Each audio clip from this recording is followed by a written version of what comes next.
and the Biafra Zionist Front. The point is that the people still feel discriminated against there and believe the issues that led to the conflict have not been adequately addressed. Both the discrimination, but also the unequal distribution of resources, many of which come from their region itself. If they were to become a country today, they would face numerous challenges. They would have to recover their currency, established government institutions, and military forces, but with some foreign aid and Nigeria not being against it, it could work, and the Igbo people could finally regain a country of their own. It would be decently sized at 77,000 square kilometers with a rich coast and many natural resources that, if adequately explored by themselves, could finance the country's development and recovery after the conflict. However, the reality is, if Biafrans were unable to win a war against Nigeria in the past, it's unlikely that they would now or in the near future. It sadly seems that the position of Igbo people is more precarious than ever. If independence is out of the question, then another solution must be found. So the key to resolving this issue would likely be addressing the underlying grievances of the people in what is now known not as Biafra anymore, but southeastern Nigeria, and finding a way.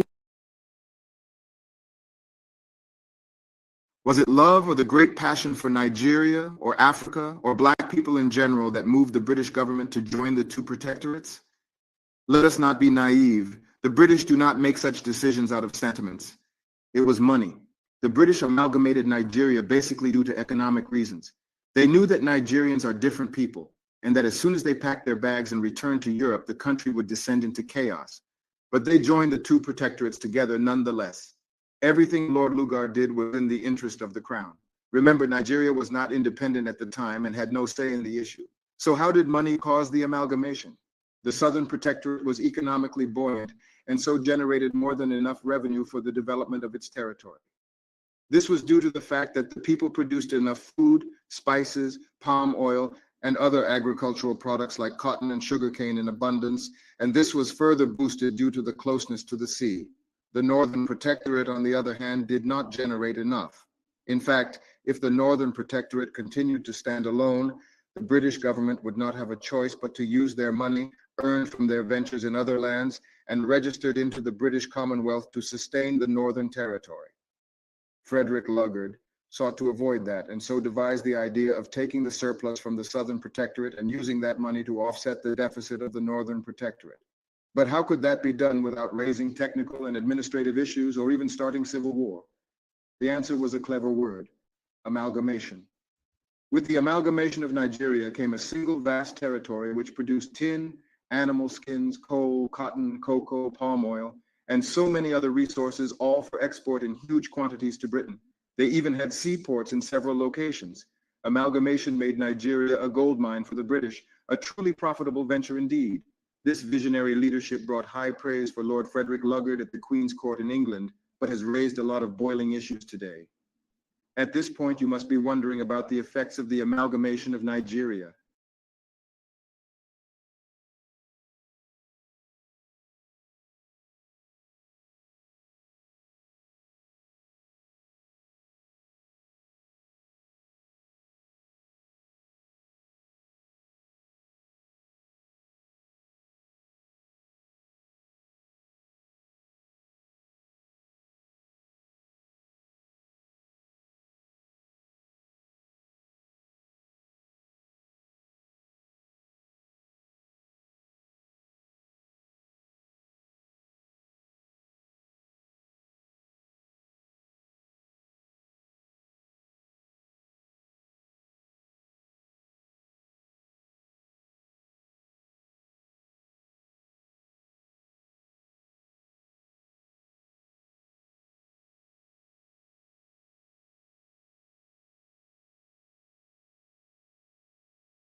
Good evening, good morning, good afternoon. Welcome to the program today, the 30th day of April 2023.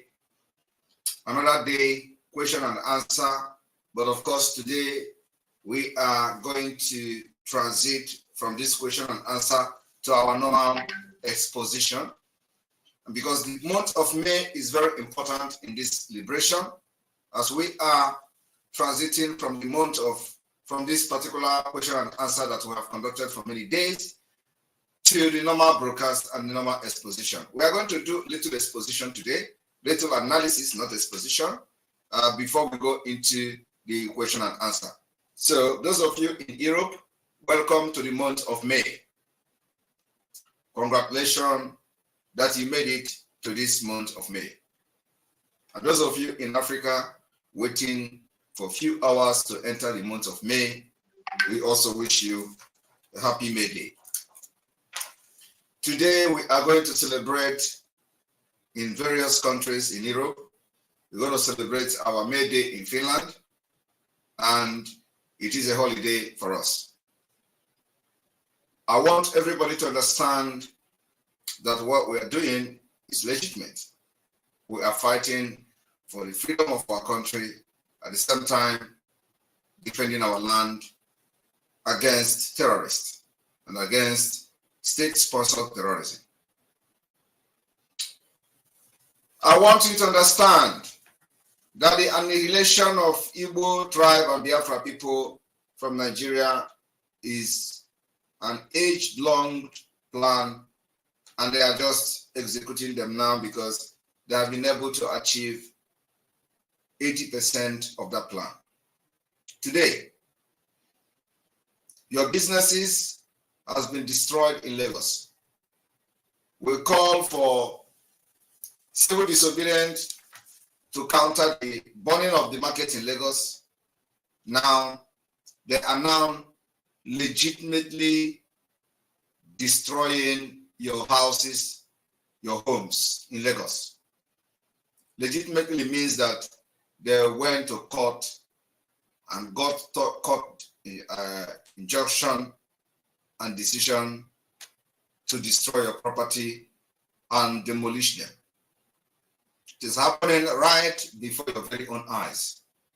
And those of you that are now praising God that, oh, the demolition is happening in Ajao Estate, not in Banana.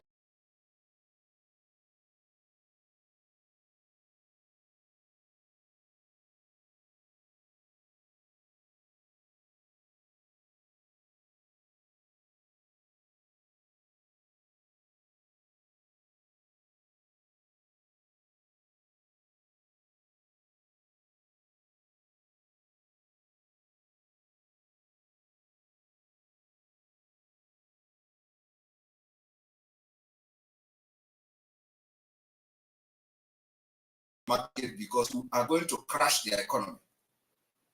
Now, how are you going to say you want to protest against demolition of your property when you have a court judgment telling them to demolish your house? Because it is no longer actionist. It is the government themselves. They pick it up. And I want you to understand that this place where they're demolishing this house is now is probably where the Igwe in Ajao Estate come from. So what I am trying to tell you is, if you stand up to speak against Islamization of Nigeria, you will be persecuted for it. So all of you are scared of talking. That's why we are here. We are here to speak on your behalf. We are here to say it the way it is. So all you need to do now, those of you in Lagos, is to support the liberation of Biafra financially and otherwise. You do not need to come out openly to speak like the Igwe. No. Because we know the vulnerability of you bringing out yourself to speak. And the reason why we will continue to defend anybody that come to speak is that so you don't feel you are left alone. So anybody that come to speak, we will back you up And believe me, the result of our backing may not show now, but it is going to show later. Because something is happening. So we are begging those of you that are well-to-do in Biafra land, in Lagos, doing your business there, thinking that you are safe. The only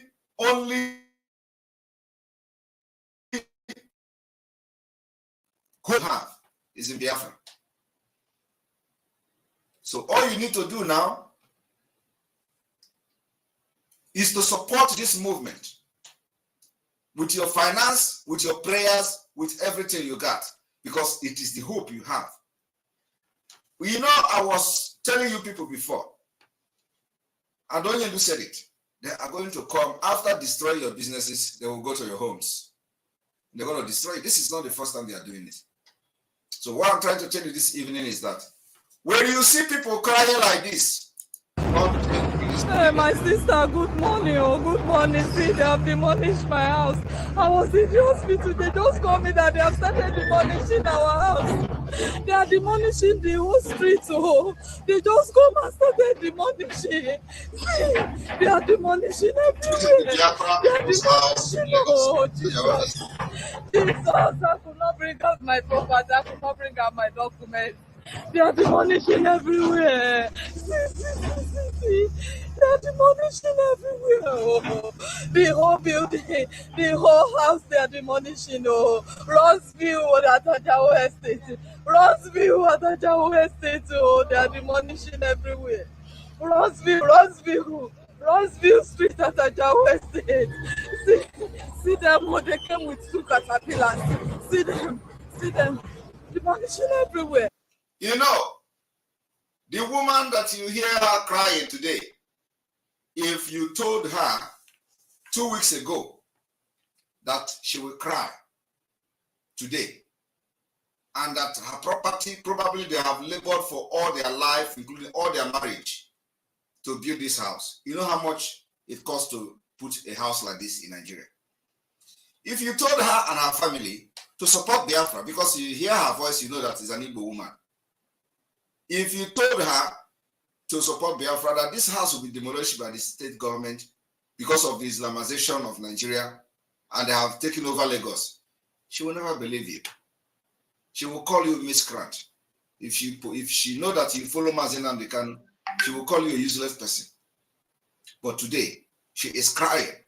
And the one thing is that the money she spent, or the husband spent in building this house, can never be repaid back. There is no insurance, there is no compensation, there is no nothing. They have now reduced them to square one. And if they recover from this, you know how long it means that they are wealthy, very wealthy, for them to recover from this particular thing. So Nigeria is out to fight Biafra, and it is called economic jihad. We have been shouting this thing. I told you people in Lagos to start selling your properties, even if it is 10, even if the one that costs 50 million, sell it 20 million and leave. Because at the end of the day, you may not even get 20 million from it. I am telling you the fact. If you have any property in Lagos and the cost is 50 million,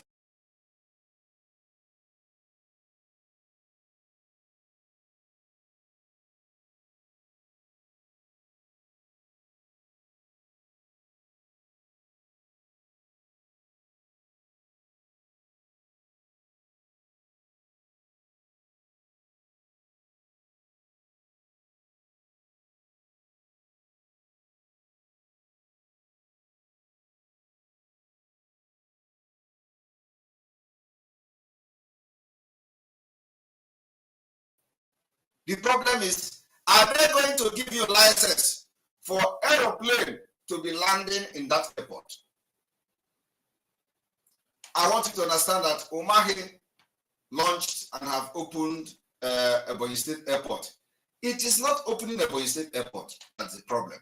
The problem is that, are you going to be giving license for aeroplane and airline to be operating through Ebonyi State Airport? Umahi did a very wonderful job in that airport. Umahi built one of the best airports in Nigeria. I am telling you the fact. The airport in Ebonyi State today is one of the best airports in Nigeria. But are they going to give that Ebonyi State airport license for aeroplane to be landing there? That's number one question. Number two, I want you people to understand that Ogun State built airport, if I'm not mistaken. From the time Ogun State built airport till today, they have not gotten license for plane to be landing in Ogun State. Are you aware of that? Is it Ogun State or Osun State? Either Osun or Ogun State. Either of these two states, one of them built airport. They didn't give them license for aeroplane to be landing there. And Anambra Airport is there. Do you know when Obiano launched the Anambra Cargo Airport? Do you know that the Anambra Cargo Airport have not been issued with a license to operate? These are the things some of you don't know. Anambra Airport don't have license. For cargo airplane to be landing in Anambra, it doesn't have license. But yet, nobody is asking question. So since the time Obiano launched and unveiled this airport and all that, why is it that we are not hearing aeroplane cargo landing in Anambra? Or have you heard about it? You can't hear about it, my people, because there is no license. So it is not about building airport in Ebonyi State, but is it going to be beneficial to the people that the airport is supposed to benefit? Is it going to be beneficial to the people of the Southeast? When you have state-of-the-art equipment in Ebonyi State Airport and you don't have license, it's useless. It's useless. And they are not going to give Umahi license for that Ebonyi State Airport to operate. So the last plane that is going to land in Ebonyi is APIS.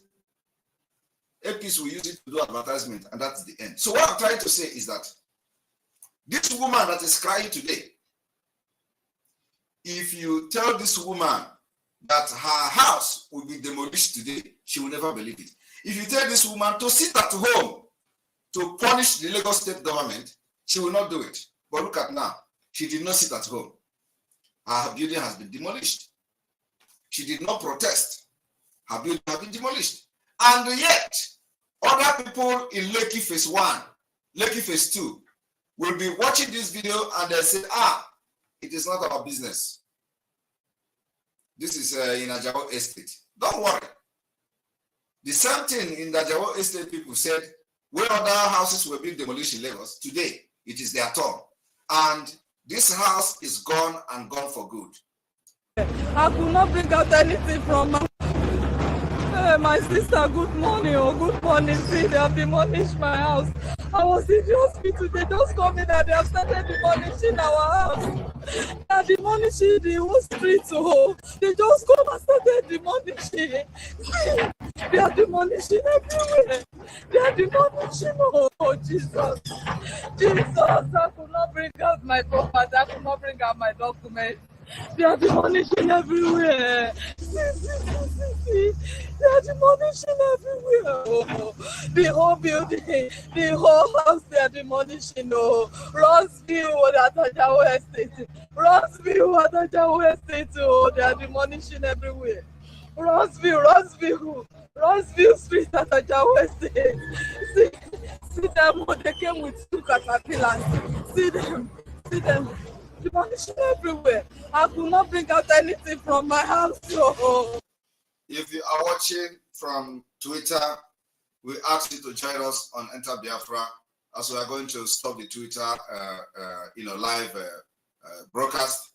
So please join us on Enter Biafra. Thank you very much for your understanding. All right, let's continue. I could not bring anything out. They came with storage. Demolishing everywhere. Demolishing. Now, It didn't end there. Do you know the latest? Do you know the latest? The latest is that they are now increasing tax on your importation, on everything you are importing. So they are going to make sure you are rendered useless. I want you people to listen to this. Look at this is the latest today. Nigeria to pay more on beer, imported vehicles, plastic, others, as Buhari introduced over 5 whatever tax. Well, what did they say? Over 5 what? One moment. Because this is not this junk media is not showing the thing very well.